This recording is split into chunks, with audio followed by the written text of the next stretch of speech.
ये radio Pakistan podcast है।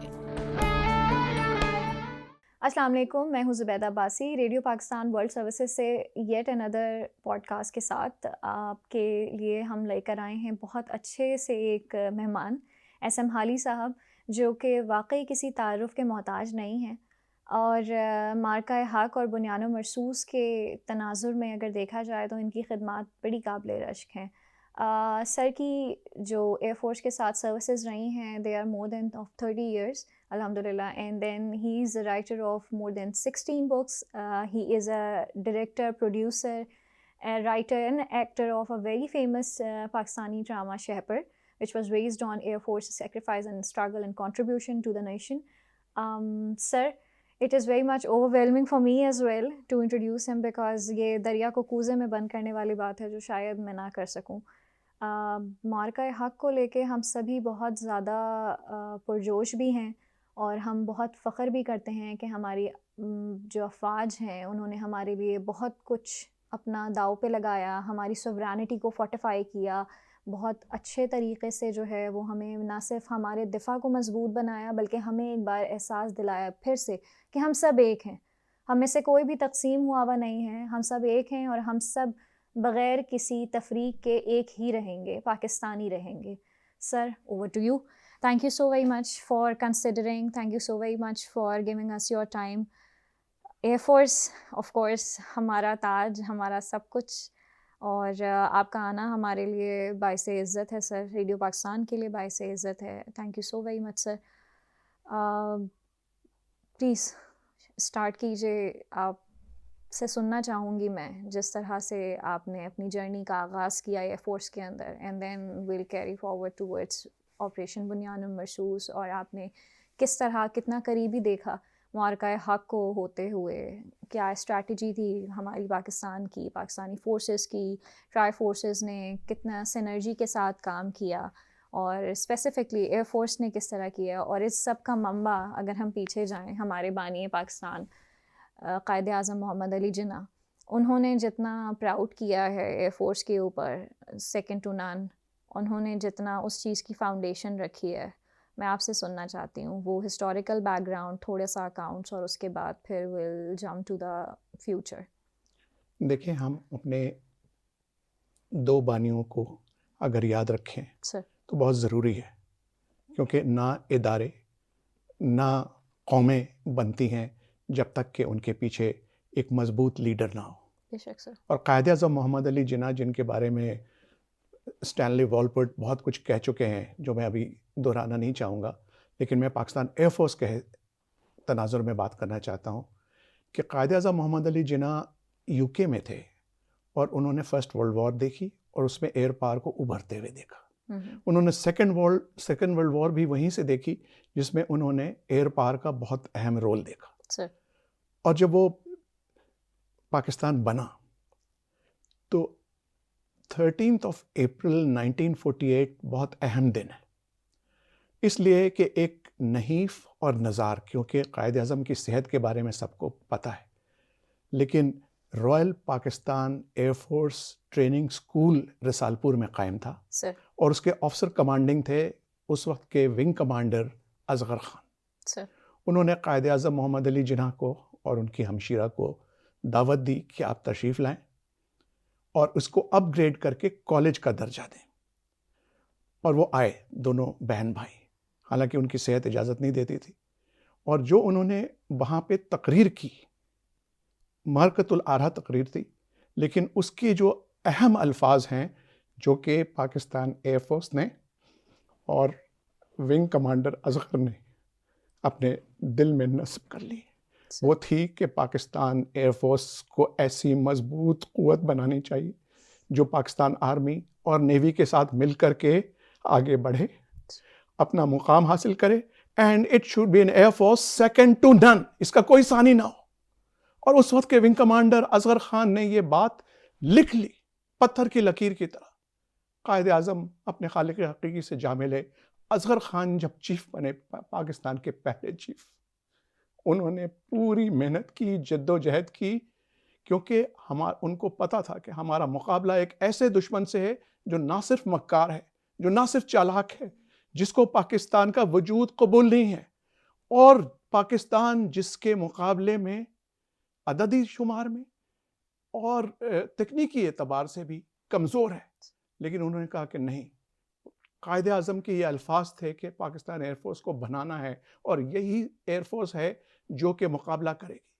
उन्होंने पाकिस्तान एयरफोर्स को इन तरतीब में ऐसी लाइनों पे तैयार किया कि जब 65 की जंग आई तो असगर खान रिटायर हो चुके थे, लेकिन ये भी हमारी खुशकिस्मती कि उन्हीं के साथी नूर खान आए, लेकिन जंग से सिर्फ चंद हफ्ते पहले। तो जो प्लान, जो चीज़ें असगर खान दे गए थे, उसी पे नूर खान ने जंग लड़ी और 1965 की वॉर में 1:5 का रेशियो था भारतीय एयरफोर्स का, और शब खून मारा था भारत ने, लेकिन ये पाकिस्तान एयरफोर्स थी जिसने बचाया।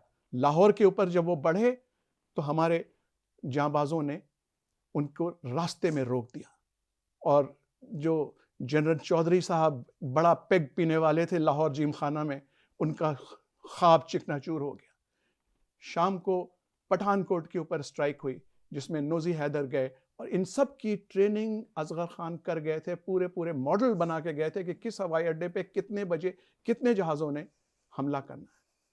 सरफराज रफीकी हलवाड़ा गए, देर हो चुकी थी, भारतीय तैयार थे, उनको पता था कि हम मौत के मुंह में जा रहे हैं, लेकिन उन्होंने लेकर के गए यूनुस हसन शहीद को और सेसिल चौधरी को, और यूनुस हसन शहीद और रफीकी लड़ते लड़ते दू बदू शहीद हो गए। लेकिन हलवाड़ा में दुश्मन के सिपाहियों अफसरों के सामने ये जंग लड़ी गई और उनका मोराल टूट गया कि एक तरफ तो वो पठानकोट पे आकर के उनके MiG-21 जो सबसे उनके उस वक्त के एडवांस्ड एडवांस्ड एयरक्राफ्ट थे, उनको रनवे के ऊपर ही जो है वो तबाह कर गए थे, डिस्ट्रॉय कर दिया था नोजी हैदर साहब। और इस वक्त हलवाड़ा में आकर के उनकी नजरों के सामने, जबकि उनको पता था कि हमला आने वाला है भारतीयों को, लेकिन इन्होंने अपनी जान की परवाह किए बगैर जंग लड़ी। 71 की जंग, आप जिसका भी नाम लें, वही एयरफोर्स आगे चलती रही, और जो सेकंड टू नन का जो उन्होंने आपको नस्बुल अहन दिया था, उस पे हर चीफ ने कोशिश की कि इस एयरफोर्स को बनाया जाए। बिल्कुल। लेकिन जैसा मैंने कहा कि एक ऐसे मक्कार दुश्मन से पाला पड़ा है जो कि सबसे जो बुरी हरकत वो ये करता है कि वो फॉल्स फ्लैग ऑपरेशंस करता है, झूठे मार्के करता है, खुद अपने लोगों को मरवा देता है, इल्जाम पाकिस्तान के ऊपर धर के उसकी आड़ में पाकिस्तान के ऊपर हमला करना चाहता है। 2016 में उड़ी पे उसने हमला कराया, और फिर पाकिस्तान के ऊपर उसने सो कॉल्ड सर्जिकल स्ट्राइक की, जो कि अगेन झूठी थी, कहीं पे कोई सबूत नहीं मिला। उस वक्त के जो DG ISPR थे, वो हम लोगों को जो तजिया निगार थे और इंटरनेशनल मुबस्सरीन थे लेके गए, कहीं पे हमें कोई सबूत नहीं मिला, लेकिन वो 2016 थे। 2019 में ऑपरेशन स्विफ्ट रिटॉर्ट नहीं, उससे पहले, एक दिन पहले, बल्कि उससे 6 दिन पहले उसने हमला कराया पुलवामा के ऊपर, पुलवामा अटैक, और 40 अपने लोगों को मरवा दिया। बिल्कुल। और पाकिस्तान के ऊपर इल्ज़ाम धर दिया। पाकिस्तान कहता रहा कि हम इसकी जो है तफ्तीश कर लेते हैं, लेकिन उसने चूंकि अपना प्लान बनाया हुआ था, उसने 26 की रात को हमला किया बालाकोट के ऊपर, पाकिस्तान के अंदर दाखिल होकर के। वो अलग बात है कि उनका हमला नाकाम हुआ। बिल्कुल। 12 मिराज 2000 आए थे, जिनके ऊपर इजरायली साख्त के पॉपाई जो है मिसाइल्स से लैस थे, लेकिन उनका निशाना खता हुआ। सिर्फ उन्होंने चंद चीड़ के दरख्त गिराए और झूठ ये बोला कि यहाँ पे कोई एक कौवा भी था सर। चले एक कौवा भी था सर। ओके, वो भी हमने देखे शहीद करवाया है, ऐसी बात तो नहीं है। हमने हमारे जांबाजों ने जो है वो बड़ा खून बहाया है इस लाइन में। अगर जागो जगन भी इसमें शामिल है तो ठीक है, बिल्कुल सर। ओके। लेकिन बात सारी ये है बेटा कि अगले दिन पाकिस्तान एयरफोर्स ने ऑपरेशन स्विफ्ट रिटॉर्ट, जिसका आपने नाम लिया सर, और रात के अंधेरे में नहीं, दिन दहाड़े ब्रॉड डे लाइट में, अब choosing of our own time, सबके सामने अपनी मर्जी से, अपने वक्त के मुताबिक और अपनी स्ट्रैटेजी के मुताबिक जो है वो दुश्मन को जवाब दिया, कारी जवाब दिया। दूसरे ये कि उसको एक असल मकसद था सबक सिखाना, क्योंकि उस वक्त के जो हमारे प्राइम मिनिस्टर थे, उन्होंने हुक्म दिया था कि इसको आपने सिर्फ उनको एक सबक सिखाना है और 2 से ज्यादा जहाज नहीं गिराने हैं, क्योंकि वो नहीं चाहते थे कि मामला आगे एस्केलेट हो। तो उनका जो है कमांड हेडक्वार्टर जो है वो हमारी जद में था, और उस वक्त उनकी मीटिंग हो रही थी सुबह की 10 बजे की बात है, वो हमारी जद में था। और बाद में हमें दिखाई गई, जो उस वक्त एयर चीफ थे, एयर चीफ मार्शल मुजाहिद अनवर खान, जी, वो जी। मेरे शागिर्द रहे हैं। उन्होंने 2 दिन के बाद सारे पुराने एयर चीफ्स को और हम चंद तज्जिया निगारों को बुला करके ब्रीफिंग दी, सर जिसमें उन्होंने हमें क्लिप्स दिखाए कि वो कमांड हेडक्वार्टर हमारी जद में था, और 6 दुश्मन के लड़ाका तैयारे हमारे तैयारों के, फाइटर तैयारों की जद में थे, सर जो हम चाहते तो उनको बिल्कुल उनके परख उड़ा देते, बिल्कुल लेकिन हमने नहीं किया। बिल्कुल हमने एक मिग-21 मार गिराया, जिसका पायलट अभिनंदन जिंदा गिरफ्तार हुआ। दूसरा हमने Su-30 मार्क 1 गिराया, जो कि बहुत आला जो है हेवी एयरक्राफ्ट है, बड़ा एडवांस्ड और इस तरह से। ओके, लेकिन उसका मलबा चूंकि दुश्मन के इलाके में गिरा, यानी कि मकबूजा कश्मीर में, दुश्मन का इलाका तो मैं नहीं कहूँगा, इलाका तो वो मुतनाज़ा है, लेकिन चूंकि उनके कंट्रोल में है तो हमने वो क्लेम नहीं किया, लेकिन हमारे पास उसकी क्लिप्स मौजूद हैं, और उसका पायलट जो है वो जहन्नम रसीद हुआ। सैटेलाइट के जरिए तो हम हर चीज़ को वेरीफाई हर कर चीज़ सकते हैं, वेरीफाई तो कर हमारे सकते पास हैं, तो सबूत मौजूद हैं, उस वक्त भी थे, आज भी मौजूद और हैं। उन पायलट्स के क्लिप्स के पास मौजूद होती है ना, जब आप किसी को जी सर, शूट करते हैं तो वो ब्लैक बॉक्स के अंदर वो सारा ब्लैक बॉक्स नहीं होता है, अच्छा ब्लैक बॉक्स सिविल जहाज़ों में होता है। सॉरी हमारे पास राइट गन कैमरास होते हैं या मिसाइल कैमरास होते राइट हैं, सर जो रिकॉर्ड कर लेते हैं कि आपने किस चीज़ को कहाँ पे टारगेट किया है, राइट सर ठीक है, वो सबूत होता है। राइट सर क्योंकि वापस आकर के कोई ये नहीं कहता कि हमने जो है ना जी जी बड़क मारी है, बिल्कुल ये आपको साबित करना होता है कि सर आपने क्या हासिल किया। लेकिन बताना मैं ये चाहता हूँ, क्योंकि इसकी बैकग्राउंड है, सर वो हमने जो मार्का स्विफ्ट रिटॉर्ट का किया, जी सर वो कोई फ्लूक नहीं था, बिल्कुल ऐसे ही है उसकी सर तैयारी थी इसी लाइन में, सेकंड टू नन में। बिल्कुल और हमने कोई फ्लूक नहीं था कि अभिनंदन को भी मार गिराया और दूसरे को भी मार गिराया, और एक तरह से समझिए कि अपना लोहा मनवा लिया। बिल्कुल सर उसकी तैयारी थी। उससे पहले सोहेल अमान, जो हमारे जी चीफ सर रहे हैं, जी सर उन्होंने शुरू किया था इंट्रानेट पाकिस्तान एयरफोर्स को देने का जी सर कम्युनिकेशन सिस्टम, जी जो सर कि सिक्योर था, indigenous communication system indigenous communication system. और उसके बाद मुजाहिद अनवर खान ने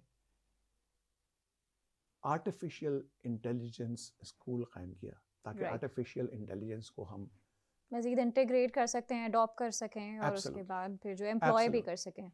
भारत ने सबक नहीं सीखा। भारत ने सिर्फ ये सबक सीखा कि मोदी साहब ने कहा कि हमारे पास राफेल होते तो हम इनको बता देते। हालांकि उनके एयर चीफ इसके ऊपर बड़े नाराज़ हुए कि हमारे पास Su-30 भी थे और इसके पायलट्स क्या कहेंगे, हमारे पास मिराज 2000 भी थे, हमारे पास मिग-29 भी था, लेकिन मोदी साहब को जोम था कि राफेल होते।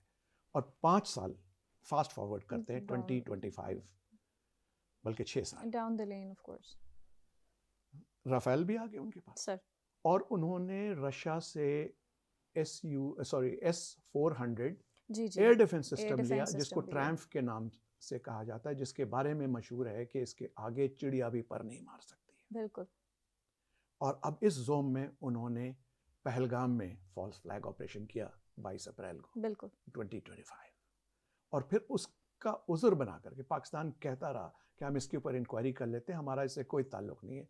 लेकिन उन्होंने रात की तारीकी में अपने राफेल, बल्कि राफाल उसका असल प्रोनाउंसिएशन है फ्रेंच में, जो है उसके ज़रिए स्टैंड ऑफ मिसाइल लेकर के वो आए, और उन्होंने डीप इन पंजाब और 6 इलाकों में उन्होंने टारगेट्स अपनी तरफ से मुख्तस किए हुए थे, फर्जी मस्जिदों को, घरों को, मदरसों को, कि ये टेररिस्ट ट्रेनिंग की।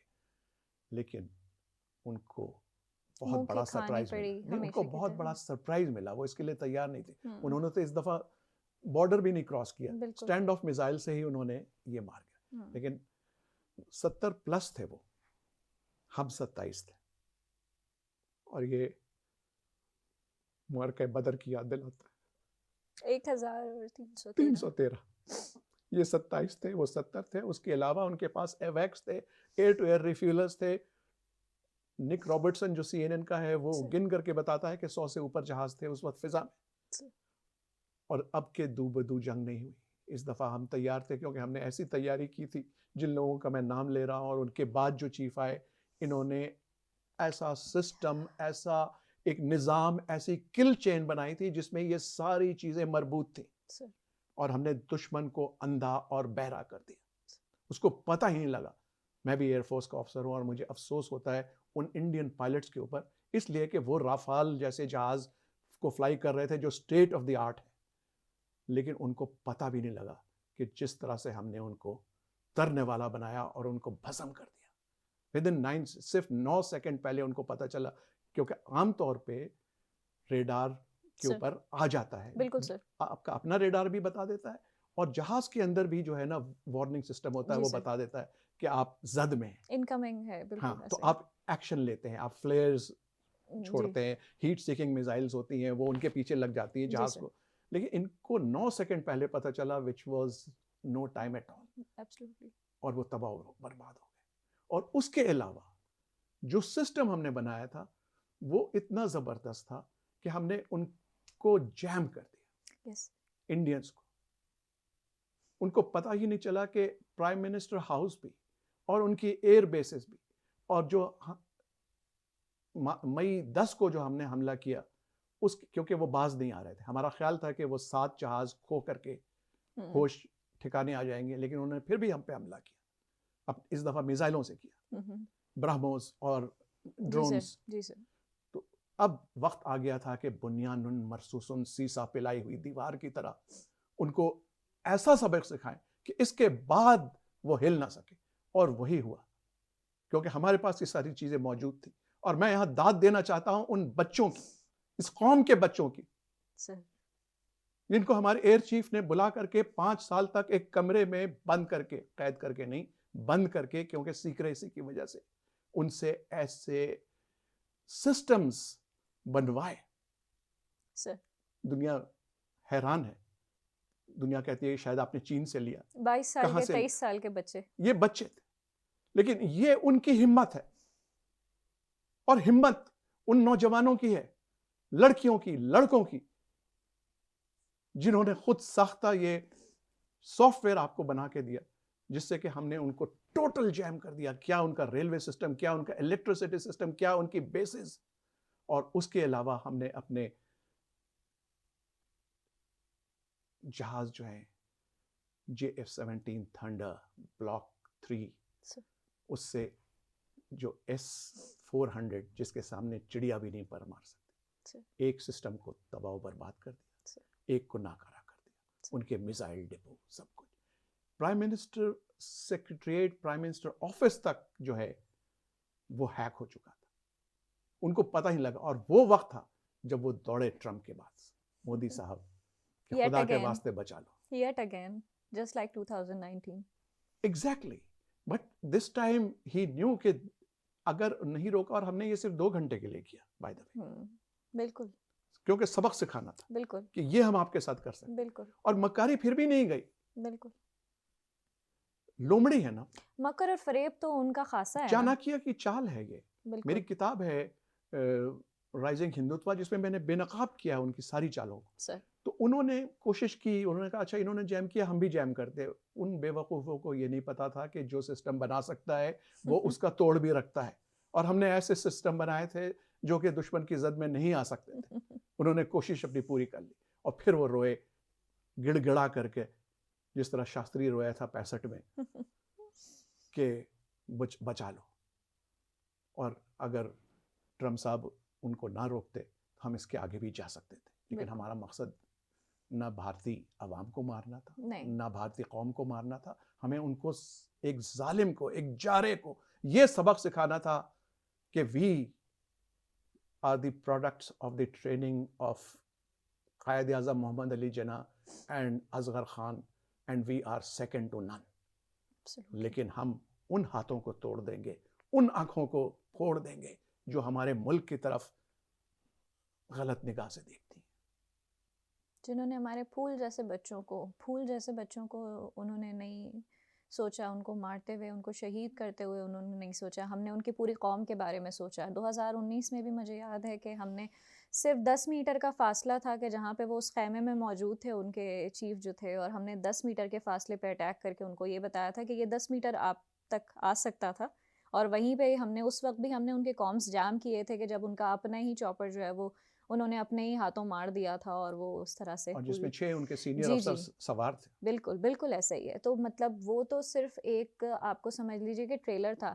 मेरे एनालिसिस ये कहते हैं कि what we have done in May 2025 was the final, एक कहते हैं ना कि एक फाइनल एपिसोड के तौर पे हम उभर के सामने आए। पाकिस्तान एयरफोर्स ने बाकायदा तौर पे एक्सक्लूसिवली अपनी सलाहियतों को सबके सामने जो है वो विजिबल किया और मनवाया बाकायदा तौर पे। मानते तो हमेशा से ही हैं लोग, क्योंकि पाकिस्तान एयरफोर्स ने जिस तरह भी उनके क्रेडेंशियल्स रहे हैं, क्रेडिबिलिटी रही है पिछले कोई 50 सालों से, अगर if I am not wrong, तो वो कहीं पे भी ऐसा नहीं है कि उसको इग्नोर किया जा सकते, कहीं पे भी वो फेडेड नहीं है, सबके सामने है। लेकिन यहाँ पे तो वो भी मजबूर हो गए वाह वाह करने पे, दाद देने पे, कि जो कभी रुख बदल के चले जाया करते थे, जो हमेशा इस एक इररिस्पॉन्सिबल कंट्री को जो है वो कहते थे कि नहीं, साउथ एशिया के अंदर जो है वो चाइना को काउंटर करने के लिए यही एक इक्वेजन के अंदर फिट बैठती है और बस इसी के ज़रिए हम काम निकलवा सकते हैं। उनको भी एहसास हुआ कि उन्होंने एक गलत घोड़े के ऊपर बैट लगाई हुई थी। वो घोड़ा जो लड़खड़ा के चलता है, जो कि लंगड़ा है, जिसके अंदर कोई क्रेडिबिलिटी नहीं है, जिसके ऊपर जिसको रिलायबिलिटी नहीं है, जिसके अंदर वो सारी के सारी चीज़ें जो हैं वो आया हो गई। Sir if I am not wrong, integration of weapons एक बड़ी इंपॉर्टेंट चीज़ होती है। हमने भी जो है वो डिफरेंट टेक्नोलॉजीज़ को एक्वायर किया हुआ है, पाकिस्तान ने अनडाउटली डिफरेंट फ्रेंडली कंट्रीज से किया हुआ है। लेकिन वो एक्सक्यूज़ जो देते हैं, और उनका जो बजट भी है वो हमसे बहुत ज़्यादा है, कई मतलब शायद कहना चाहिए कि आदाद में तो वो चीज़ आ भी ना आए, शुमार भी ना हो पाए जितना ज़्यादा है, कोई 1000-2000 गुना ज़्यादा बजट है उनका। उस बजट को लेकर के और उसके बाद फिर जो है वो तमाम टेक्नोलॉजीज़ को एक्वायर करने के बावजूद भी उनसे उसकी इंटीग्रेशन ही सही नहीं हुई। जिस चीज़ की इंटीग्रेशन, वेपन इंटीग्रेशन सही से नहीं हो पा रही है आपसे, तो फिर आप कैसे सोच रहे हैं कि आप एक मुल्क के ऊपर हमला करेंगे? और बार-बार शिकस्त ख़ोर्दा होने के बावजूद, बार-बार जो है वो कहना चाहिए कि आपको इतनी शर्मिंदगी उठानी पड़ी, आपको इतनी खफ़्फ़त का मुज़ाहरा करना पड़ा पूरी दुनिया के सामने, आलम अक़वाम के सामने। उसके बावजूद आप जो है इस बात को कंसिडर ही नहीं कर रहे हैं कि आपका पूरा का पूरा स्टेक जो है वो दाँव पे है, सारी चीज़ें। सिर्फ़ और सिर्फ़ पॉलिटिकल गेन्स के लिए, क्योंकि आपके जो है वो इलेक्शंस उस वक़्त भी आने वाले थे। इलेक्शंस जो है वो पिछले साल भी थे, बिहार में थे if I am not wrong. तो वो वहाँ पे आपने जो है वो अपनी पॉलिटिकल स्कोर करने के लिए आपने ये हरकत की। नहीं तो हम अगर जवाब देते तो फिर तो बात कहाँ से कहाँ ही पहुँच जाती ऑफ़ कोर्स। यहाँ पे सर थोड़ा-सा मैं आपसे पूछना चाहूँगी, हिस्टोरिकली पोलिश एयरफ़ोर्स का या पोलिश एयरमैन का कितना कंट्रीब्यूशन है पाकिस्तान एयरफोर्स के साथ? हमारे व्यूअर्स को, ऑडियंसेस को थोड़ा-सा जो है वो इस चीज़ में भी आपने क्या आगाह मेरा करें। मज़मून पढ़ा है इस बारे में बहुत तफ़सीली? और फिर मेरी जो किताब है Pakistan air force second to none, उसमें सर, भी एक चैप्टर है इस पे। सर, ये बहुत सुनहरी आई एम बात एन है। Avid reader sir, but I preferably read humans. वाह! ओके। पोलिश एयरफोर्स का बहुत ज़्यादा जो है ना किरदार रहा है सर, हमारे फॉर्मेटिव ईयर्स में। सर, और उसकी वजह यह है कि देखिए 2-3 चीज़ें हुई। एक तो ये कि जब भारत का बँटवारा हुआ और पाकिस्तान और इंडिया मारे से वजूद में आए, सर, तो जो हमारे एसेट्स थे, मतलब कि अनडिवाइडेड इंडिया के, वो 64 और 36% रेशियो में मिलने थे। 64% उनको, 36 हमें। उन्होंने उसमें भी चालाकी की, ना हमें फंड्स दिए और ना हमें जो हमारे हथियार थे। सो मच सो कि शुरू में जो टेम्पेस्ट तैयारे जो वहाँ से उड़ के आने थे, उन्होंने उनके इंजन्स में शुगर डाल दी कि ये जहाज़ क्रैश हो जाए। तो इतने मक्कार दुश्मन से हमें पाला पड़ा था। और उसके अलावा ये कि मैन पावर की भी बहुत ज़्यादा शॉर्टेज थी। सही, मुसलमान पायलट्स, इंजीनियर्स, टेक्नीशियंस जो हैं वो बहुत कम थे जब पाकिस्तान कायम हुआ। सर, लोग आ रहे थे, शौक से आ रहे थे, लेकिन टाइम लगता। ये एक इत्तेफाक है कि पोलैंड एक ऐसा मुल्क है जिसने दूसरी जंग अजीम जब शुरू हुई तो सबसे पहला मुल्क जिसको जर्मनी ने जिस पे कब्जा किया वो पोलैंड था। बिल्कुल, और पोलिश एयरफोर्स के जो लोग थे वो उन्होंने राह फरार इख्तियार करके बरतानिया पहुंच गए और ब्रिटेन में 333 स्क्वाड्रन के नाम से एक कायम हुआ जिसमें पोलिश एयरफोर्स के पायलट्स थे, टेक्नीशियंस थे और इंजीनियर्स थे, राइट। बहुत दलेरी से लड़े। लेकिन जब जंग ख़त्म हो गई तो बरतानिया ने उनको कहा कि अब आप अपने मुल्क वापस चले जाएं। वो अपने मुल्क वापस नहीं जा सकते थे क्योंकि उसके ऊपर कब्जा हुआ हुआ था। कब्जा अब रूस का था, सोवियत यूनियन का था, बिल्कुल कम्युनिस्ट हुकूमत आ गई बिल्कुल। थी। ये बेचारे वापस नहीं जा सकते थे, तो इसलिए वो रिडंडेंट थे, उनको जॉब की तलाश थी। अगेन हमारे एक पायनियर और एक बहुत बड़े लीडर लियाकत अली खान हमारे प्राइम मिनिस्टर थे, उनको ये ब्रिलियंट आइडिया आया और उन्होंने कहा कि क्यों ना हम इनको पाकिस्तान एयरफोर्स में शामिल करें। सही। हाँ, हमारे ब्रिटिश कमांडर इन चीफ थे उस वक्त, जी जी बिल्कुल। उन्होंने उनको दावत दी और तकरीबन कोई 48 के करीब, जिनमें सीनियर मोस्ट जो थे वो टोरोविश थे, सही। जो कि पायलट भी थे और इंजीनियर भी थे, राइट। और उनके साथ उनके जो है और जूनियर पायलट्स, एयरमैन टेक्नीशियंस, और वो सब थे। सही। ये सब इनको यहाँ बुलाया गया, इनको कॉन्ट्रैक्ट दिया गया और इनको कहा गया कि आप हमारी एयरफोर्स को अपने कदमों पे खड़े होने में मदद दें। टोरोविच साहब जो है ना, इनका नाम मैं इसलिए भी लेना चाहूँगा क्योंकि उन्होंने पायलट भी थे और इंजीनियर भी थे। उनके नाम के ऊपर बेस्ट इंजीनियरिंग की भी ट्रॉफी हमारे बेस्ट इंजीनियर को दी जाती है। राइट। और उसके अलावा वो एयरफोर्स से रिटायर होकर के सुपारको चले गए। वो हमारी अपर एयर स्पेस के भी बानियों में से हैं, सर। और उसके अलावा हमारे न्यूक्लियर प्रोग्राम में भी बानियों में से हैं। सर। और फिर वो एयर कमांडर के रैंक पे रिटायर हो गए थे, लेकिन उनका बहुत बड़ा रुतबा था, हाईएस्ट अवार्ड्स उनको मिल चुके थे। और उनकी बेगम जो थी ना, जोफिया उनका नाम था, वो कराची यूनिवर्सिटी में भी पढ़ाती थी और हमारे कैडेट्स को ग्लाइडिंग की भी ट्रेनिंग देती थी। माशाल्लाह। और बहुत, ये दोनों मियाँ बीवी, इनका बहुत बड़ा रोल है। लेकिन टोरोविच साहब को गालिबन कत्ल कर दिया गया एक एक्सीडेंट में, क्योंकि हमारे न्यूक्लियर प्रोग्राम और अपर स्पेस रिसर्च के प्रोग्राम के उस शुरू से दुश्मन थे। जी बिल्कुल। और इस वक्त टोरोविच साहब जो हैं वो कराची में, जो जिससे आप वाकिफ हैं, गोरा कब्रिस्तान में जी जी बिल्कुल बिल्कुल बिल्कुल। लेकिन उनके नाम के ऊपर हॉल्स हैं, मॉन्यूमेंट्स हैं, पीएफ म्यूजियम में बहुत। जी जी। और ये जो बाकी पायलट्स थे वो भी यहाँ रहे, इन्होंने हमारी air transport, air defence, technical support सब में कायम रहे। और इनिशियली वो 5 साल के लिए आए थे, 15 साल के लिए रहे, और फिर टोरोविच साहब के बच्चों ने यहीं शादियां भी की, बाय द वे। सही। तो वो सही पाकिस्तानी बन गए थे। बिल्कुल।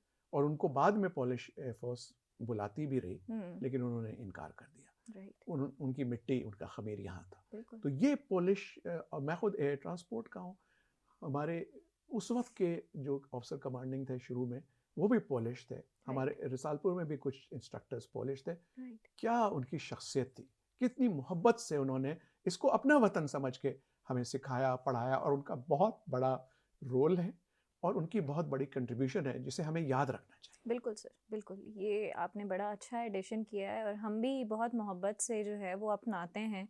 हम जब पाकिस्तानी लोगों को अपनाते हैं तो हम भी बहुत मोहब्बत से अपनाते हैं, और ये यहाँ की मिट्टी ही इतनी ज़्यादा खुलूस और मोहब्बत के साथ जो है वो गूंधी हुई है। हम में से हर कोई जो है, आप आए सयाहों को देखें, जो सयाह आ रहे होते हैं कॉन्स्टेंटली, आपको पता चल रहा है कि कोई सयाह है, या सिर्फ हम देख के ही अंदाज़ा लगा लें कि कोई बाहर से आया हुआ है। कभी भी हम उसको जो है वो किसी भी तरह से किसी पैराए में सयाह समझते ही नहीं। हम समझते हैं कि हमारे घर का मेहमान है, हम उसको कुछ भी नहीं करने देते, हम उसको बिल्कुल अपने तरह से ही ट्रीट करते हैं। तो ये तो हमारा बिल्कुल हिस्सा है। Sir, building upon this thing, Marka Haq के दौरान आपने क्या देखा? आपकी आंखों देखे अकाउंट्स, जो बात आपने पहले बताई कि उस वक्त पहले जो ऑपरेशंस या फॉल फ्लैग ऑपरेशंस हुए थे, तो एयर चीफ ने आपको ब्रीफ किया था, बताया था, और पूरा साइफर किया था, सिफ्ट की गई थी चीज़ों को कि ये सही और ये सही नहीं है। अभी आपने जो है वो रिसेंटली क्या देखा, क्या हुआ, कैसे हुआ, और कितनी चैलेंजेस आए, और कितनी एफिशिएंसी से जो है वो सारी चीज़ें एग्जीक्यूट की गई? चैलेंजेस तो बेटा शुरू से आ रहे हैं सर। उसकी वजह यह है कि अभी पाकिस्तान बना ही था कि कश्मीर की जंग छेड़ दी, बिल्कुल। और जो कुछ है वो आपके सामने है। बिल्कुल सर। लेकिन उसके बाद जब 65 की वॉर हुई तो हम सीएटो के और सेंटो के दोनों के मेंबर थे जी। यानी कि हम अमेरिकन एलाई थे, और उसके मुताबिक जो है इम्पैक्ट्स के मुताबिक अमेरिका को हमारी मदद को आना चाहिए था, बिल्कुल लेकिन मदद को क्या आता, उसने जैसे ही जंग खत्म हुई उसने भारत और पाकिस्तान दोनों के ऊपर एम्बार्गो लगा दिया जी कि जी आप वेस्ट से असलहा नहीं ले सकते। बिल्कुल भारत को कोई असर नहीं पड़ा क्योंकि वो सब कुछ सोवियत यूनियन से ले रहा था। बिल्कुल हम फंस गए क्योंकि हमारे हर चीज का दारोमदार जो है वो डिपेंडेंसी क्रिएट हुई हुई थी हमारी अमेरिकन ऑलरेडी, वेपन वो सिस्टम्स और के वो ऊपर। बहरी बेड़ा था जो अभी तक पहुंचा भी नहीं नहीं। नहीं वो आप 71 की बात मतलब कर वो रहे हैं। सर इक्वेशन तो हाँ। एक ही है ना, वो मैं मेंटालिटी और आता हूँ उसकी माइंडसेट। तरफ भी जी जी वेरी क्विकली, क्योंकि जी जी उसमें सारी बात यह है कि हम हमेशा एक हाथ पीछे बांध करके लड़ रहे होते हैं रिंग सर। में। हमारे ऊपर पाबंदियां लग गई। उस वक्त चीन हमारी मदद को आया। चीन खुद बहुत रुडिमेंट्री था उस वक्त, क्योंकि चीन के ऊपर 25 साल तक आपको पता है कि सारी पाबंदियां लगी हुई थी। उस चीन को तो अपना जायज़ मुकाम भी पाकिस्तान ने दिलाया। अगर आपको याद होगा कि बिल्कुल 1971 में सर, उधर जंग शुरू होने वाली थी, इधर याह्या खान ने किसिंजर को यहाँ बुला करके कैसेंजर, हेनरी कैसेंजर को, और वहां रात के से अंधेरे में उनको चीन भेजा और उसके बाद फिर वो रपरोशमा हुआ। लेकिन जो मैं बात बता रहा हूँ कि चीन ने उस वक्त हमारी मदद की। बिल्कुल लेकिन देखें, इन्हीं चीज़ों का हमें फ़ायदा हुआ। सर। फ़ायदा ये हुआ कि हमारे लीडरों ने, असगर खान डाउनवर्ड, सब ने ये कसम खाई कि हम वेस्ट के ऊपर या दूसरी सोर्सेज के ऊपर डिपेंडेंसी नहीं करेंगे। हम इंडिजिनस जो है अपनी क्रिएशन के चीज़ें ऊपर आएंगे। क्रिएशन के ऊपर आए। तो यहाँ मैं अपनी लीडरशिप, अपनी कौम और इंजीनियर्स, अपने टेक्नीशियंस, अपने एयर डिफेंस कंट्रोलर्स, इनकी मैं दाद देता हूँ। अब यही जो शुरू में हम लोग, मैं 730s पे था, हम लोग डेली जाया करते थे उड़ुमची, चाइना, नाइस। क्योंकि वो उस ज़माने में हमारे पास कुछ नहीं था। उन्होंने कहा जो है हमारे पास ले जाओ। हम सुबह जाते थे, जहाज़ भरते थे और शाम को वापस आ जाते थे। राइट। लेकिन जिन जहाज़ों को हम वहाँ से लेके आए, उनको वो चीनी खुद जो है वो पहचान नहीं पाते थे, क्योंकि हमारे इंजीनियर्स ने उनको इतना ज़बरदस्त बना दिया था कि वो बाद में हमारे पास आए कि यार ये कैसे किया, हमें भी बताओ। तो ये मैं बता रहा हूँ कि ये एक रीत कायम हो गई बिल्कुल और एक तरह से ये हमारे लिए एक ब्लेसिंग साबित हुई इन डिस्गाइज कि हम अपने पैर पे खड़े होने लगे। दूसरी बात, मैं आपको एक और बात बताऊं, और आपने मेरे इंट्रोडक्शन में शायद इसका जिक्र नहीं किया सर। कि 1989 में हमारे एक चीफ थे, एयर चीफ मार्शल हकीमुल्लाह। उन्होंने मुझे कहा, उनके पास 2 लाइनें थी, दराज से उन्होंने कागज़ निकाल के दिखाया, उस पर लिखा होता, शहीद की जो मौत है वो कौम की हयात है, लहू जो है शहीद का वो कौम की ज़कात। उन्होंने कहा इस पर प्लीज़ नामा बनाओ। मैं ढूंढता रहा, मेरे वालिद डॉक्टर मोइज़ुद्दीन, उस ज़माने में इंटरनेट का ज़माना नहीं था, 1989 की मैं बात कर रहा हूँ। उन्होंने कहा कि ये तो लगता है कि अब्दुल मजीद सालिक का कलाम है। और मैंने कहा कहाँ मिलेगी? उन्होंने कहा कि ये तो 1930s में थे, तो शायद लियाकत लाइब्रेरी में मिले। मैं वहाँ गया, वो किताब मुझे मिल गई, लेकिन वो नज़म इतनी सकील थी कि इन 2 लाइनों के अलावा हम इस्तेमाल नहीं कर सकते थे। फिर मैंने डॉक्टर तौसीफ तबस्सुम, एक शायर है, उनसे बात की और हमने मिल करके उसको पाकिस्तान एयरफोर्स पे पर्सोनिफाई किया। To cut a long story short, और हमने फिर तहैया किया कि हम एयरफोर्स के एक दामाद, जिसका नाम है आलमगीर, दामाद मैं इसलिए कहूँगा, उसके father in law air force officer थे। Right right right. उसका इंतखाब किया, वो अमेरिका में था। मैंने उसको फ़ोन किया, मैंने कहा तुम आओ। उसने कहा मैं फ़लाँ तारीख को पहुँच रहा हूँ। मैं जहाज़ लेकर कराची पहुँचा, उसको मैंने ये बोल दिखाए। सही। मैंने कहा आलमगीर, ये तुमने ऐसे गाना है कि हमारे लोग इसको सुन करके अपना सर कटाने को तैयार हो जाए। उसने कहा कि सर, आप जो ये बात कर रहे हैं, मेरे रोंगटे खड़े हो रहे हैं। ऐसे ही है सर। और ये मैं गाऊंगा और मैं एयरफोर्स से 1 पैसा भी नहीं लूँगा। और उसने गाया और हमने फिर वो नगमा बनाया और फिर उसके ऊपर वीडियो बनाई। और फिर जो बात मैं आपको बताने जा रहा हूँ कि हकीमुल्लाह साहब ने, उनको इतना पसंद आया, उन्होंने कहा कि आज से पाकिस्तान एयरफोर्स में जितने कैडेट परेड करेंगे वो बाआवाज़ बुलंद इस नगमे को गाते जाएंगे, ताकि उनके अंदर जज्ब शहादत कूट कूट कर भरा जाए। और आज मैं फ़ख्र से आपको कह रहा हूँ कि ये तीसरी नस्ल चल रही है जिसके अंदर जज्ब शहादत भी कूट कूट कर भरा गया है, जो तैयार रहती है, जो कि आपस में सबकत ले जाने के लिए खड़े होते हैं, कोई मिशन हो, कुछ हो। मैं आपको एक और तारीख से छोटा सा वाक़या बताता हूँ। कायद-ए-आज़म मोहम्मद अली जिन्ना, जब उनकी तबीयत बहुत ज़्यादा ख़राब थी, ज़ियारत के मुकाम पे थे, और ये बात मुझे ब्रिगेडियर नूर ने बताई, जो कि उनके आखिरी एडीसी थे और मेरे प्रोग्राम डिफेंस एंड डिप्लोमेसी में वो शामिल हुए थे। उन्होंने बताया कि जुलाई का महीना था और कायद-ए-आज़म 1948 की मैं बात कर रहा हूँ, उनकी हालत बहुत ख़राब थी, बचने की कोई उम्मीद नहीं थी। डॉक्टरों ने बताया कि एक इंजेक्शन है जो अगर मिल जाए तो जिससे चंद महीने उनकी ज़िंदगी आगे बढ़ सकती है। कायदे आज़म इंटरेस्टेड थे कि वो पाकिस्तान की पहली इंडिपेंडेंस एनिवर्सरी देख सकें, कौम से ख़िताब कर सकें, जिस मुल्क को उन्होंने अपनी जान की कुर्बानी देकर के बनाया था। पता ये चला कि ये इंजेक्शन सिर्फ कराची में एक जगह मिलता है।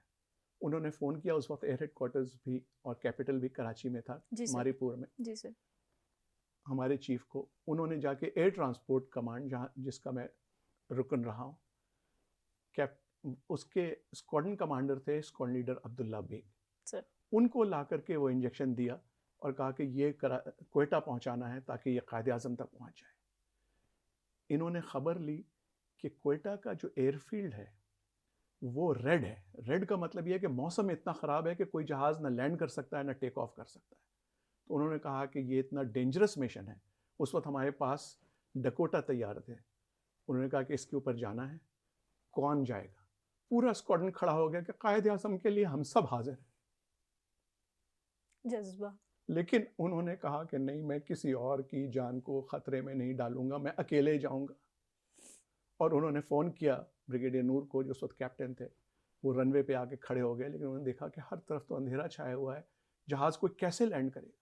और वो निडर शख्स स्क्वाड्रन लीडर अब्दुल्ला बेग अकेला जहाज़ लेके आया। ना उसने लोड मास्टर लिया, ना टेक्नीशियन लिया, और उसने कहा कि मैं जहाज़ का इंजन नहीं बंद करूंगा वरना दोबारा नहीं। वो ऊपर आए और किसी तरह से उन्होंने लैंड कर दिया और नूर साहब खड़े थे, उनको इंजेक्शन दिया और फिर कहने लगे अल्लाह हाफिज और चले गए। तो ये जज्बा था लोगों में, और कायदे आज़म को वो इंजेक्शन लगा। और वो आपको मालूम है कि फिर 11 सितंबर तक कम अज़ कम पहली उन्होंने पाकिस्तान कायम होने के बाद इंडिपेंडेंस डे की तकरीर उनकी रिकॉर्ड हुई, बड़ी मुश्किलों से हुई, बहुत नई आवाज़ थी।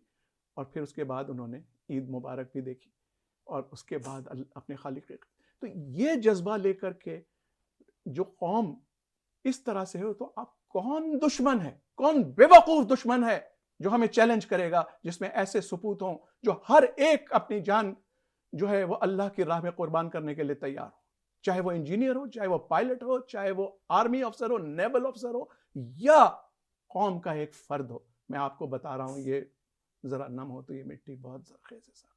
सही है सर, बिल्कुल ऐसे ही है।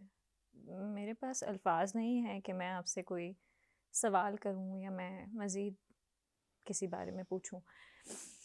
अल्लाह पाक उनको बहुत अच्छे से रखे और अल्लाह पाक आपको भी बहुत अच्छे से रखे इंशाल्लाह, कि आप हमारे तक वो मालूमात पहुंचाते रहें जो आपकी आंखों देखा है सारा कुछ, जो आपके कानों सुना है सारा कुछ। क्योंकि अब तो इतनी सारी जो है वो मिस इन्फॉर्मेशन का दौर है, इतना जो है वो आपको झूठ और सच मिला के बताया जा रहा होता है कि समझ नहीं आता कि कहीं पे कहाँ सच्चाई है, कहाँ पे कौन सी चीज़ हकीकत है, कौन सी चीज़ जो है वो बिल्कुल गलत है।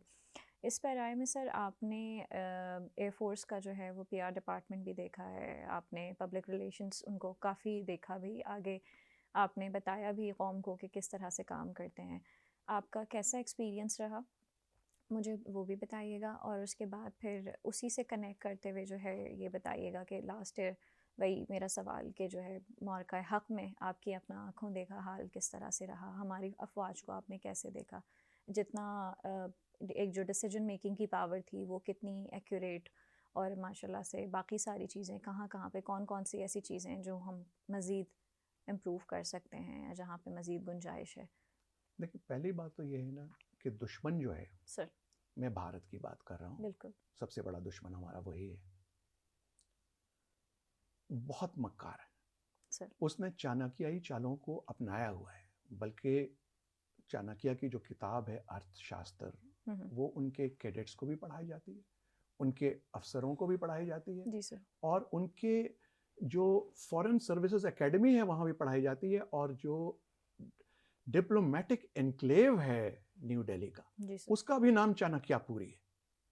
यानी कि उनको हिफ्ज कराया जाता है चाणक्याई चालों के। और चाणक्याई चालों में जो सबसे बड़ी चाल ये है मक्कारी, चालाकी, और एक झूठ को इतनी दफा दोहराओ कि लोग उसको सच समझ लें। फरेब और ये शुरू से वो ये चले आ रहे हैं इसी। बिल्कुल ऐसे है। बिल्कुल जो ऐसे भी ही। उनका लीडर हो, जो भी उनका आर्मी, नेवी, एयरफोर्स या डिप्लोमेट, वो इसी के ऊपर चल रहे हैं। और हम उनके मीडिया से मार खा रहे थे क्योंकि वो झूठ, मक्कारी और चालाकी के ऊपर चल रहे थे। सर मैंने देखा है कि मुख्तलिफ जो जंगें हुई हैं, इंक्लूडिंग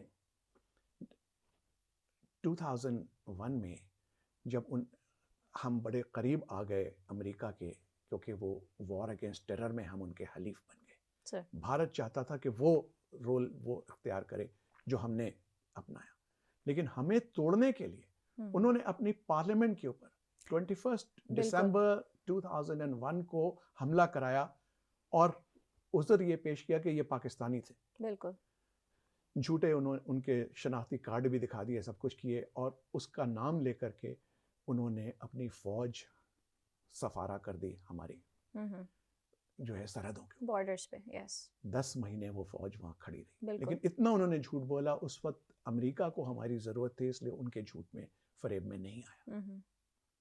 और इससे पहले कारगिल में भी हम यही देख चुके थे कि उन्होंने इतना हमारे खिलाफ प्रोपोगंडा किया कि दुनिया जो है उनके नैरेटिव को मान लेती थी, हमारा नहीं।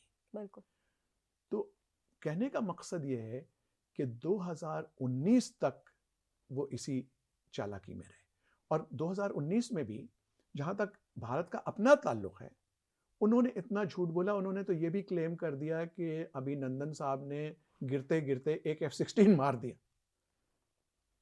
जो कि सरासर झूठ था, जिसके ऊपर अमेरिकी जो है वो परेशान हो गए कि एक इंफीरियर जहाज F-16 को कैसे मार सकता है। उन्होंने 2 टीमें रवाना की पाकिस्तान, जिन्होंने आकर के ना सिर्फ गिनती की बल्कि पूरा सारा सिस्टम देखा और देखा कि हर F-16 तो मौजूद है। एग्जैक्टली कोड्स होते हैं जो बनाने वाले होते हैं, मैन्युफैक्चरर अगर ऐसा है तो वो सारे कोड्स होते हैं, वो मैच करते हैं बेसिकली कि वो मौजूद है कि नहीं। मुख्तलिफ तरह के कोड्स हैं, इंक्लूडिंग एक कोड होता है जो Martin and baker ejection seat होती है हमारी, उसका अपना कोड होता है। अगर वो इजेक्शन हो तो वो भी रिकॉर्ड हो जाता है। मैं बिल्कुल उसी की बात कर रही हूँ। और कैसे जो है वो ये हुआ। लेकिन sir. बात सारी कहने की ये है कि 2019 में हमारा नैरेटिव तो बहुत स्ट्रांग था sir. लेकिन उनके अपने वतन में, जैसा आप पहले जिक्र कर चुके हैं, उन्होंने इतना झूठ बोला कि इस शिकस्त को उन्होंने फतह में बदल दिया, जिसकी वजह से 2019 की इलेक्शन मोदी साहब जीत गए और बड़ी भारी जो है अक्सरियत से जीते। बिल्कुल।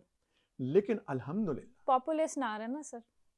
हाँ, लेकिन अल्हम्दुलिल्लाह 2025 में जो हमने नैरेटिव अपनाया सर, और जिस अंदाज से हमने मीडिया को और इंटरनेशनल मीडिया को हैंडल किया, एब्सोल्युटली और उसकी मेन वजह क्या थी सर? हालांकि हम हमेशा हक पे होते थे, बिल्कुल, लेकिन इस दफा हमने हक को सच्चाई का रूप अपने नैरेटिव में डाला। बिल्कुल। और हमने पहले सब लोगों को बुलाकर पूरी ब्रीफिंग दी और बड़ी खुली ब्रीफिंग दी सर। वो सब आपके सामने है। हमने ब्रीफिंग दी थी, तभी उनको ख्याल आया कि अब हमें भी बात कर लेनी चाहिए, नहीं तो वो तो मुंह छुपाते फिर रहे थे अपने ही लोगों से। अगर इफ़ यू रिमेंबर कि हमारे जो है वो ट्राई सर्विसेज ने मिलके दी थी, DGISPR और DGPR, और वहाँ से नेवी के जो हैं स्पोक्स पर्सन, उन सब ने वो ब्रीफिंग दी थी बाकायदा बुला के। तो वो DGISPR के जो इतनी धुआंधार बातें थी, और उसके बाद ही जो है उनको ख्याल आया कि हमें भी ये करना चाहिए और इस तरह। लेकिन चूंकि अब उनके पास तो झूठ के पाँव नहीं होते। बिल्कुल ऐसे ही है सर। तो और दूसरे ये कि इस वक्त दुनिया इतनी तरक्की कर गई है, जैसा कि आपने खुद अभी नेम किया कि हर चीज के कोड्स होते हैं। बिल्कुल सर। वो कहते रहे कि हमारा कोई नुकसान नहीं हुआ, लेकिन एक एक चीज मौजूद थी। Satellite observation sir. और दुनिया ने देखा, और दुनिया ने ये देखा कि ना सिर्फ ये जंग हमने जीती, हम हक पर हैं और हम सच बोल रहे हैं। बिल्कुल। तो अगर आज हम मीडिएशन कर रहे हैं, सारी दुनिया का हमारे ऊपर एतबार है, अमेरिका का भी, जो कि बहुत वैसे बाय द वे हमारा हलीफ नहीं है लेकिन अपॉर्चुनिस्ट है, जो भी है, लेकिन इस वक्त जो उसकी ईरान के साथ जो जंग हुई और लेबनान में जो उसने हरकतें की, जो इजराइल और अमेरिका ने मिलकर के जो हरकतें की, उसमें अगर पाकिस्तान की ये साख थी और पाकिस्तान का भरम था और पाकिस्तान के ऊपर एतमाद था कि चीन से लेकर रूस, पूरा GCC जो है बेल्ट, जो कि ईरान की जद में था, क्योंकि उन्होंने अमेरिका को बेसिस बनाने की जो है इजाजत दी थी। बिल्कुल। तो इसलिए उसके बावजूद ये सिर्फ और सिर्फ पाकिस्तान का तुर्रे इम्तियाज था कि जिसके ऊपर हर एक को एतमाद था, भरोसा था बिल्कुल कि ये सच बोलेंगे और हक लेकर के आगे चलेंगे। ठीक है, तुर्की ने भी हमारी मदद की है, इजिप्ट ने भी हमारी मदद की, लेकिन उनका जो रोल है वो बाकियों में कोई थोड़ा बहुत 19-20 हो सकती थी, क्योंकि उनके अपने इंटरैक्शंस इस तरह के नहीं हैं जिसमें पूरा एतमाद होता। लेकिन यहाँ जैसा मैंने कहा कि चीन, रूस, ईरान, अमेरिका और जीसीसी कंट्रीज सबको एतमाद पाकिस्तान के ऊपर। बिल्कुल। और इतना ज्यादा एतमाद था कि आप देखिए कि उस मार्के हक के बाद सऊदी अरब ने हमारे साथ डिफेंस पैक्ट साइन किया सर। और अब मार खाने के बाद और अमेरिका का भरम खुल जाने के बाद कि वो किसी की भी मदद नहीं करेगा सवाए इजराइल के, अब वो सब हमारी तरफ रुजू कर रहे हैं। बिल्कुल। और मुझे ये नजर आ रहा है कि मार्का हक के बाद जहां हमें डिप्लोमेटिक लेवल के ऊपर, जहां हमें नैरेटिव लेवल के ऊपर इतना अहम मुकाम मिला है, इंशाअल्लाह नेटो के स्टाइल पर एक इस्लामी फोर्स कायम होगी जो इस खित्ते में अमन को कायम रखने के लिए, उसमें पाकिस्तान का लीडिंग रोल होगा, जिसमें तुर्की भी शामिल होगा, इजिप्ट भी शामिल होगा, ईरान भी शामिल होगा और जीसीसी कंट्रीज भी शामिल होंगे। और जो रोल अब तक अमेरिका अदा करता रहा है इनकी जो है इनको अम्ब्रेला देने के लिए, वो इंशाअल्लाह पाकिस्तान के सर पे ये सहरा होगा इंशाअल्लाह sir. And then Pakistan being a nuclear power state, कह सकते हैं कि हम जो है वो इतने मजबूत हैं। एक वो चीज़ हमारी ऐसी है कि जिसने बाकी तमाम चीज़ों को जो है वो पीछे छोड़ दिया है, नहीं तो हम भी कहीं पे यूक्रेन की तरह ही जो है वो हम शिकस्त खुर्दा हो रहे होते, या किस भी आपकी ट्राई फोर्सेस हों या आपका जो भी दिफाई निज़ाम हो, लेकिन एक वो जो इक्वेजन के अंदर आपका न्यूक्लियर का एलिमेंट आ जाता है, उसको कभी भी फोर्स ही नहीं किया जा सकता किसी भी लिहाज से। आपने कभी कोई ऐसी चीज़ काउंटर की कि आपको कोई गलत सुनने को मिला, या कहीं पे आपने जो है वो कोई ऐसी एडिशन किया मालूमात में लोगों की कि ये कितना इम्पोर्टेंट है? देखिए, पहली बात तो ये है कि मार्का हक के मुनासबत से हम बात कर रहे हैं। सर बिल्कुल। जो इसमें जो चीज़ सबसे ज़्यादा उभर के आई सर, वो ये कि पाकिस्तान में बहुत शिद्दत से ये कमी महसूस हो रही थी कि हमने एक जॉइंट स्टाफ हेडक्वार्टर्स तो बनाया हुआ था, जी sir, chairman joint chiefs of committee भी बनाया हुआ था, जो कि सिर्फ सेरेमोनियल थे। लेकिन बाकी सारी दुनिया में चेयरमैन जॉइंट स्टाफ कमेटी जो है वो बहुत पावरफुल होता है और सर। वो एक डायरेक्शन ऑफ वॉर देता है, बिल्कुल जो कि गवर्नमेंट की तयशुदा पॉलिसियों के बाद फिर जो उनको आर्म फोर्सेस की जो अपनी अपनी वो हैं, एम्प्लॉय करना, एग्जीक्यूट करना, प्लानिंग और सब कुछ उसके तहत होती। बिल्कुल। क्यों? ताकि सब में आपस में रब्त हो। बिल्कुल। ये नहीं होता कि आर्मी अपनी जंग लड़े, नेवी अपनी जंग लड़े। आप देखें 1971 में नेवल चीफ को जंग की इत्तला रेडियो पाकिस्तान से हुई, बिल्कुल, जहां आप बैठी हुई। बिल्कुल sir, it's an honour. It's an honor, but he didn't know कि the war has started. He learned it from the broadcast. Sir, ये कोई अच्छा तरीका नहीं है। लेकिन मार्के हक में blessing in disguise I would say sir. well whatever, but हमें ये एहसास हुआ और हमने इस मार्के में देखा कि तीनों फोर्सेस सर एक पेज पे थे। बिल्कुल। मैंने आपको बताया कि जो चीजें बनाई गई, जो मल्टी डोमेन ऑपरेशंस थे सर, और जो हमने नेटवर्किंग की और जो हमने किल चेन बनाई, सर उस किल चेन के पीछे ये सारी तीनों फोर्सेस जो हैं वो आपस में मरबूत थी। बिल्कुल सर। नेवी की बात बहुत कम लोग करते हैं क्योंकि ये साइलेंट फोर्स है, लेकिन अगर इंडियन एयरक्राफ्ट कैरियर विक्रांत निकला जी सर, और फिर खौफ से भाग करके जाके मुंबई में उसने पनाह ली, भारत कोई आगे नकलो हरकत कर ही नहीं सका क्योंकि उसको मालूम था कि यहाँ मौजूद है, नजर मौजूद है, ये सब तैयार है। और जो चीज उस ब्रीफिंग में बताई गई मरके हक की या बुनियादन मसूस की आप बात कर रही हैं जी, DGISPR की वाली ब्रीफिंग जो उसमें ये बताया गया कि इस वक्त जो चीज हमारे पास सबसे जो अहम थी वो हमारी आंखें थी कि हम दुश्मन की एक एक हरकत को देख रहे थे, मॉनिटर कर रहे थे, उनका कौन सा जहाज किस पेन में खड़ा है, उनका कौन सी फौज कहाँ पे, वो एक कदम आगे लेते थे, हमें पता होता था। बिल्कुल। और ये आगे चल करके इसको हमने और भी इतना जबरदस्त बनाया है।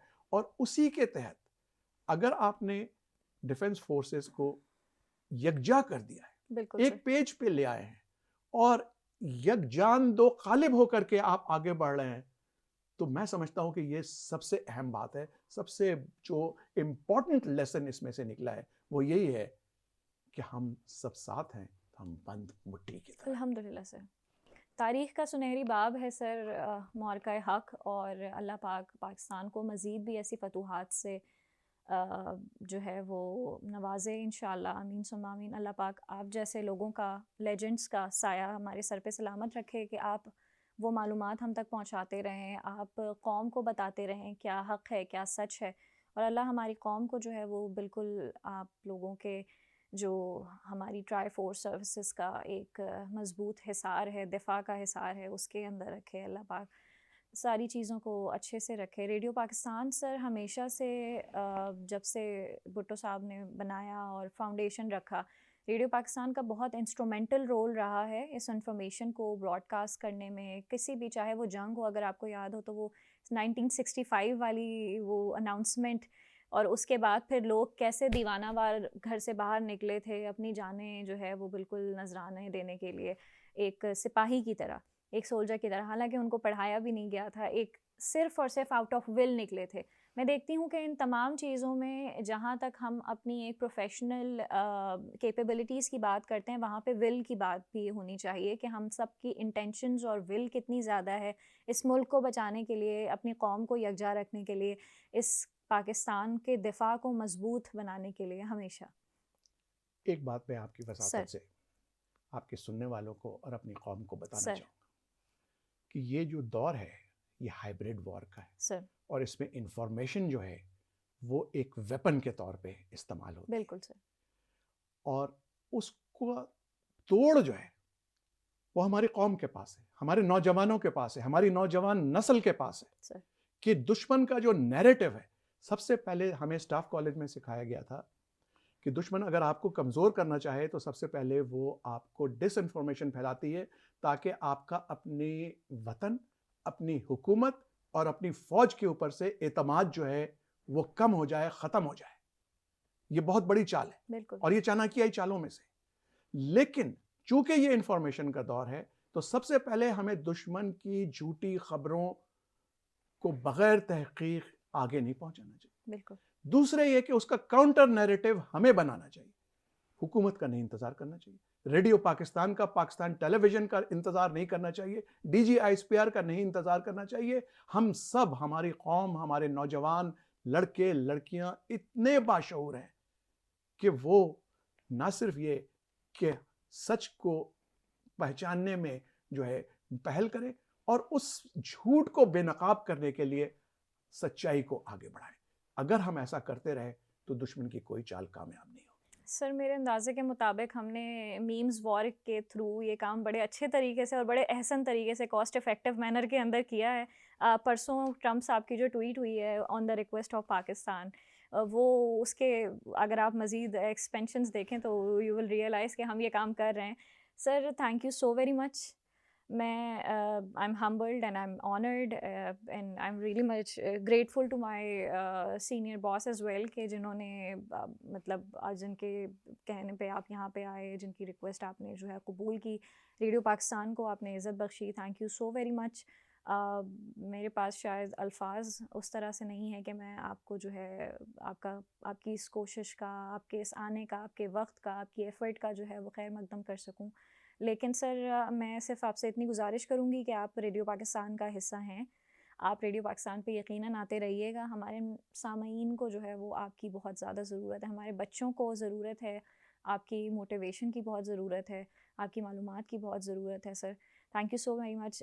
मी Zubaida Basi signing off from this podcast. Thank you so very much. I hope इंशाअल्लाह, जैसे मैंने पहले भी कहा, पाकिस्तान को अल्लाह पाक मज़ीद बुनियाद मरसूस की फतूहात से नवाजे। Thank you sir. अस्सलाम वालेकुम। वालेकुम अस्सलाम।